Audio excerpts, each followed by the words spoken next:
আসসালামু আলাইকুম সবাইকে। কি অবস্থা তোমাদের সবার? আশা করি খুব একেবারে ধরে ধরে দিনগুলো পার হচ্ছে তোমাদের। কারণ রাজশাহী ইউনিভার্সিটি ভর্তি পরীক্ষা যারা প্রিপারেশন নিচ্ছ তাদের জন্য আর মাত্র হায়েস্ট ৩ থেকে ৪ দিন মতন মাত্র সময় আছে। তো আমি আসলে এই সময়ে এসে কথা বলতে চাচ্ছি যে দেখা যায় আমরা সাবজেক্ট ওয়াইজ তোমাদেরকে সাজেশনগুলো দিলাম। তোমরা অনেকেই পড়ছো ১ বার ২ বার ৩ বার অনেকেই অনেকবার করে রিভিশন কমপ্লিট করেছো। কিন্তু শেষ ২ দিন ৩ দিন ৪ দিন বা আগের রাতের পরীক্ষার ভিতরে মানে আগের রাতের দিনগুলোর ভিতরে আমাদের জন্য বেশ কিছু প্রবলেম অ্যারাইজ করে যে আমি এখন কোন চ্যাপ্টারগুলোকে পড়বো, সবগুলাই কি পড়বো? আমাদের একটা প্রাইম টার্গেট থাকে আসলে, যে ভুলটা আমার মতন বিলো এভারেজ স্টুডেন্ট সবাই করে আসলে, যে আমরা চিন্তা করি সকল চ্যাপ্টার আমি পড়ে যাবো, আমি সব চ্যাপ্টার পড়ে যাবো, কোনো সমস্যা নেই, যেটা আছে সেটাকে সহ, যেটা পারি না সেটাকে সহ, নতুন যদি পড়তে হয় সেটা সহ, মানে সব। আসলে এটা একটা ভুল ডিসিশন হয় ভাই। কারণ বিষয়টা হলো যে তুমি কিন্তু নিজেও জানো আমি যে চ্যাপ্টারগুলোর কথা এখানে লিখে রাখছি ইম্পর্টেন্ট এই চ্যাপ্টারগুলো তুমি নিজেও জানো যে এটা ইম্পর্টেন্ট, বাট তুমি শুধু চাও যে কেউ যেন একটু মানে অ্যাসিওর করুক যে এই চ্যাপ্টারগুলো হচ্ছে আসলে গুরুত্বপূর্ণ।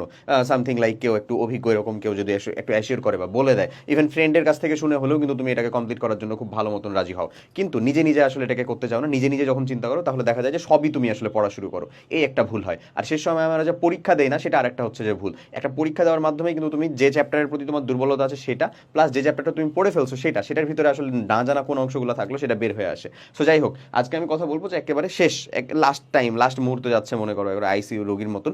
সো তুমি আসলে এই শেষ সময় আমাদের ফিজিক্স কেমিস্ট্রি ম্যাথ, শুধু ম্যাথ যদি দাগাও তাহলে ম্যাথ, শুধু বায়োলজি যদি দাগাও তাহলে শুধু বায়োলজি, অথবা ম্যাথ প্লাস বায়োলজি দাগালেও কোন কোন চ্যাপ্টারগুলো মাস্ট তুমি টাচ করে যাবা, মাস্ট তুমি দেখে যাবা। ইভেন এটা তুমি হচ্ছে সুন্দর মতন নিজের কাছে রেখে এক্সামের আগের দিন রাতেও ফলো করতে পারো যে ভাই আমি এক্সামের আগের দিন রাতে এই কিছু আসলে পড়ে যাবো। সো তুমি জানো কম্পালসারি আমাদের দুইটা সাবজেক্ট, সেটা হচ্ছে একটা হলো ভাই কেমিস্ট্রি আর একটা হচ্ছে ফিজিক্স। সো আমি কেমিস্ট্রিটা দিয়ে প্রথমে শুরু করি, সেটা আগে শুনে নাও। কেমিস্ট্রির ক্ষেত্রে সিম্পল, কেমিস্ট্রির ক্ষেত্রে চ্যাপ্টার অনেক বেশি, তো মানে আসলে কম। তো যাই হোক, তো চ্যাপ্টার অনেক কম, টপিক অনেক বেশি, তাই আমি তোমাকে এখানে টপিকের নামগুলো আর কি একটু লিখে রাখার চেষ্টা করছি। বাট অন্যান্য ক্ষেত্রে আর প্রয়োজন পড়ে না, যেখানে চ্যাপ্টারের নাম লেখা আছে ওই চ্যাপ্টারটা আর কি টোটালটা ওভারভিউ করে যাবে। ওভারভিউ মানে কি? ওভারভিউ মানে হচ্ছে তোমার যদি ক্লাসের নোট থেকে থাকে, তুমি একাডেমিক লাইফে যদি করে থাকো সেটা, তাহলে নোট পড়বা। যদি মনে হয় যে ভাই আমার কাছে তো নোট নাই, তাহলে তোমাকে আমি বলবো যে সিম্পল সলিউশন হচ্ছে ভার্সিটি এ ইউনিট কিউবি। হ্যাঁ, ওখানকার যে কনসেপ্টটা, ভার্সিটি এ ইউনিটের যেটা কনসেপ্ট ওই কনসেপ্টটা মানে যে থিওরির কথা বলতেছি, ওই কনসেপ্টটা ওই থিওরিটা একবার চোখ বিলালা, প্রয়োজন নাই যে হচ্ছে প্রত্যেকটা লাইন বাই লাইন পড়ানো, চোখ বিলালা একবার, ঠিক আছে? ওকে, তারপরে চলে আসতে হবে জাস্ট সেটার কোশ্চেনটা সলভ করতে হবে। কেমন কোশ্চেন? রাবিতে আসা কোশ্চেন, মানে আর ইউ কোশ্চেন ব্যাংকের কোশ্চেন। যারা এখনো চিন্তা করতেছে যে ভাই আমি রাবির কিউবিটা সলভ করিনি, আমি ভার্সিটি ইউনিট কোশ্চেন ব্যাংকে সলভ করে আসছি শুধু, তাদের জন্য বলবো যে তোমরা খারাপ বা ভুল ট্র্যাকে আছো এরকম না, বাট খুব বেটার বা খুব প্রিসাইজ একটা প্রিপারেশন হয় তুমি যদি রাবির কিউবিটাকে সলভ করতে পারো, সি ইউনিটেরটা। বুঝতেই পারতেছো তুমি ওই ইউনিভার্সিটির পরীক্ষাতে যাচ্ছ, সো ওই ইউনিভার্সিটির কোশ্চেন প্যাটার্নটা ধরতে পারাটা তোমার জন্য অনেক জরুরি। যাক, তোমাদের খুব বেশি সময় নিব না, চলো আমরা শুরু করি। প্রথমত গুণগত রসায়ন, বিশাল বা ভাস্ট একটা চ্যাপ্টার। কোন জিনিসগুলো আমরা পড়বোই বা দেখবোই? সিম্পল জিনিস, আয়ন শনাক্তকরণ, সিক্ত পরীক্ষা, শিখা পরীক্ষা, দুইটাই দেখবো, দুইটাই পড়বো, দুইটাই ভালো মতন করবো। একটা কোশ্চেন ইনশাল্লাহ কমন পাবো, কোয়ান্টাম সংখ্যা মাস্ট। বর্ণালী টর্নালির এই ম্যাথ ট্যাথগুলো দিতে পারতাম, দেই না ইচ্ছা করে। হ্যাঁ, মানে আসতে পারে না এরকম না, অবশ্যই আসতে পারে। আমি তোমাকে এখানে যে টপিকটার কথা বলতেছি এখান থেকে তুমি মিনিমাম মানে যে প্রত্যেকটা ধরো, আমি সামেশনের কথা বলতেছি, কোনো একটা সাবজেক্টের কোনো একটা টপিক মিস হয়ে যেতেই পারে, দিস সাজেশন। আমি তো কোশ্চেন বানাই নাই ভাই যে আমি এখানে বলতে পারবো, হ্যাঁ, বাট এটা নিয়ে আসা কোথা থেকে আসলে বলো তো?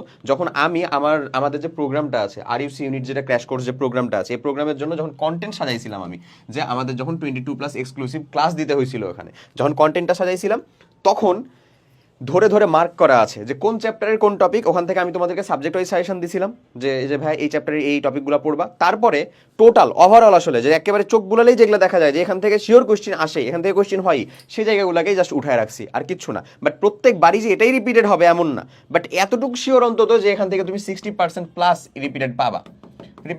কি রিপিটেড পাবা? কোশ্চেন হুবহু না, কখনোই না। টপিকটা নতুনভাবে আর আবিষ্কার হইতে পারে না, বুঝতেই পারতেছো। আর তারপরে এখানে একটা কমন জিনিস অ্যারাইজ হচ্ছে যে ভাই আমি কি আসলে ফুল সিলেবাসটা দেখে যাবো কিনা।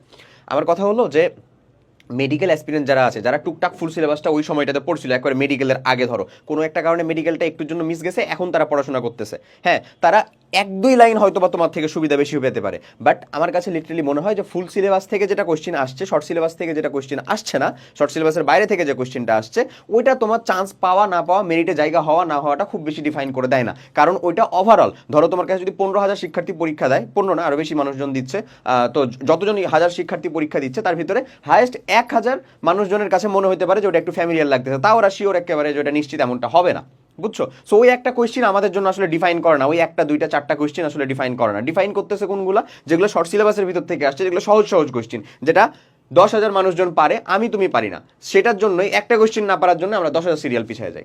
এটা ডিফাইন করে দেয়। এটা আমি যখন পড়াশোনা করতাম অ্যাডমিশনের টাইমটার ভিতরে, তখন আমাদের একজন টিচার প্রায় বলতেন যে দেখো অ্যাডমিশন সময় কঠিন কোশ্চেনটা কখনোই হচ্ছে যে ডিফাইন করে না তুমি চান্স পাবা কি পাবা না, ওই সহজ কোশ্চেনটা, ওই পিএইচ এর ম্যাথটা, এগুলো ডিফাইন করে দেয় আসলে।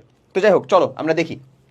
ওকে, এবার মৌলের পর্যায়বৃত্ত ধর্ম যে চ্যাপ্টারটা আছে, সেই চ্যাপ্টার থেকে ফাজানের নীতি মাস্ট একেবারে ফরজে আইন ভাই, এখান থেকে পাবি, মাথায় রাখিস। তারপরে হচ্ছে সংকরায়ন বলতে সংকরায়নটা একেবারে ইন ডিটেলস ওই পিএইচডি আকারে পড়তে হবে এরকম না, বাট একেবারে বেসিক যে কনসেপ্টটুকু আছে, বন্ধন কোণের যে ব্যাপারটা আছে, কাটটা ছোট কাটটা বড়, কাটটার ক্রমটা ঠিক আছে সেটা মাথায় রেখো। এবং ব্যতিক্রম, এটা কিসের, ওই পর্যায়বৃত্ত ধর্ম, আয়নীকরণ শক্তি এবং ইলেকট্রন শক্তির ভিতরে যে ব্যতিক্রমগুলো আছে না, সেগুলোকে একটু দেখে রেখো। ওকে, এবার চলে আসো জৈব রসায়ন। কিচ্ছু করার নাই, আমি সম্ভবই না যে জৈব রসায়নটাকে বাদ দিয়ে এখানে কথাবার্তা বলবো। মাত্র 3টা চ্যাপ্টার উল্লেখ করছি দেখো, ফার্স্ট পেপার সেকেন্ড পেপার থেকে, 8টা চ্যাপ্টারের ভিতরে, not an easy thing actually. Okay, আচ্ছা, তো জৈব রসায়নের ভিতরে তোমাকে কি করতে হবে, নামধারী যত সকল বিক্রিয়া আছে, শনাক্তকারী যত সকল বিক্রিয়া আছে, বিক্রিয়াগুলোকে পড়ো, বিক্রিয়ার নাম পড়ো, বিক্রিয়ার প্রোডাক্ট কি হয় সেগুলো দেখো, সেগুলা থেকে আসলে কোয়েশ্চেন প্যাটার্ন কিরকম হয় সেগুলোকে আসো। ঠিক আছে, এরপরে চলে আসো হচ্ছে বিকারক, ইলেকট্রোফাইল নিউক্লিওফাইল আছে না সেটা, আর তারপরে একটা বিক্রিয়া যে ঘটছে, যেমন অ্যালডিহাইডরা কি ধরনের বিক্রিয়া দেয়, বেনজিন কি ধরনের বিক্রিয়া দেয়, এবং আমাদের যে ডাবল বন্ড যুক্ত বা ট্রিপল বন্ড যুক্ত অ্যালকিন অ্যালকাইন আছে তারা কি ধরনের বিক্রিয়া দেয়, ইলেকট্রোফিলিক প্রতিস্থাপন নাকি ইলেকট্রোফিলিক সংযোজন নাকি নিউক্লিওফিলিক প্রতিস্থাপন নাকি নিউক্লিওফিলিক সংযোজন, একটা কোশ্চেন ইনশাল্লাহ এখান থেকে মাস্ট।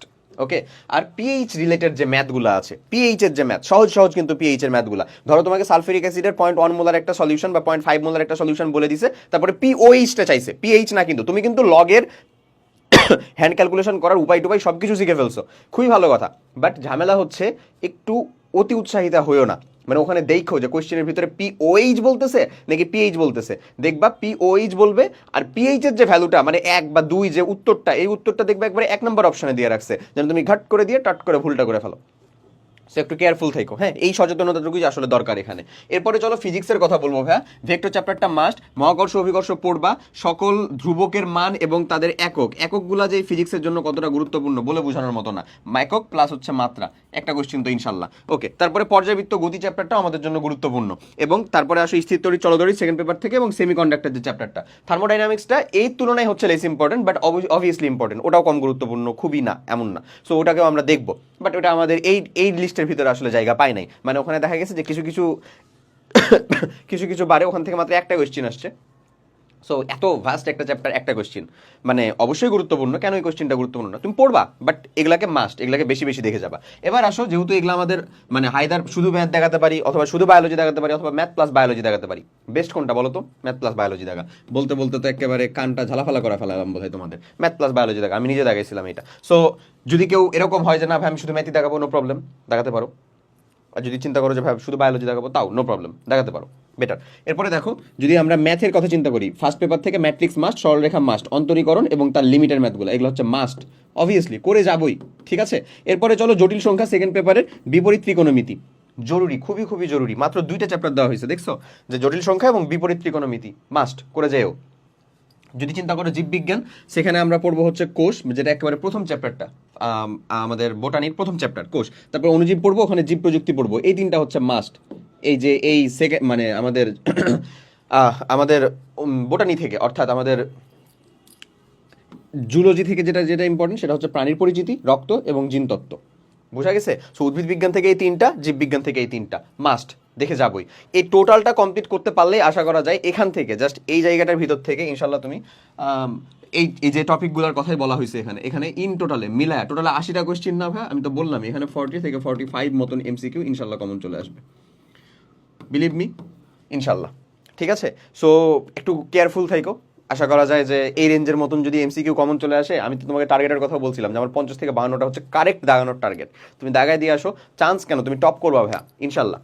ঠিক আছে, তোমাকে শেষ সময়ের ভিতরে একটা কথাই শুধু দিব যে 3-4 দিন যে সময়টা পাচ্ছ এখানে এক্সামটা দাও, যত পারা যায়, যত পারা যায়। তুমি অলরেডি বোধহয় অনেক এক্সাম দিচ্ছ, অনেক এক্সাম ব্যাচের ভিতরেও যুক্ত হইছো, আর ওকে নো প্রবলেম, যত পারা যায়, প্রয়োজনে সাবজেক্ট ওয়াইজ যাও, প্রয়োজনে চ্যাপ্টার ওয়াইজ যাও, এক্সাম দাও।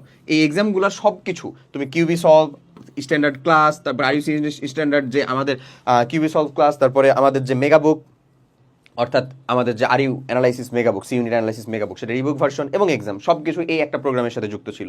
যারা এখনও চিন্তা করতেছে যে আমার এক্সাম দেওয়া দরকার, তারা কিন্তু এখনও ওখানে যে এক্সামগুলো দিতে পারো, এটা তোমার জন্য আসলে আশা করি এই শেষ সময়ের ভিতরে আরেকটা মাত্রা যোগ করবে। এই এক্সাম দেওয়ার মাধ্যমেই তুমি আসলে তোমার উইকনেসটাকে ধরতে পারবা যে তোমার আসলে ফল্টটা হচ্ছে কোথায়, এবং সেই জায়গাটার ভিতরেই ইমপ্রুভ করতে হবে তোমাকে। এই জাস্ট 3-4টা দিনের কাজ এটাই, প্রতিদিন 3-4টা করে এক্সাম দেওয়া। এবং লাস্ট টাইমে একেবারে পরীক্ষা আগের রাতেও যদি চিন্তা করো যে কোন কোন কিছু রিভিশন করবো, এই যে এই 4টা সাবজেক্টের এই 4টা জিনিস যা যা কিছু আছে এখানে দেওয়া, মাস্ট রিভিশন করে যাও, ইনশাল্লাহ তুমি ভালো ফলাফল করতে পারবা। সবার জন্য অনেক অনেক শুভকামনা, সবাই অনেক অনেক ভালো ফলাফল করতে পারো, সবাই তোমার ডিজায়ার জায়গাটার ভিতরে পৌঁছে যাও এবং পছন্দের সাবজেক্টটা পেয়ে যাও, এটুকুই দোয়া করি। আল্লাহ হাফেজ, আসসালামু আলাইকুম।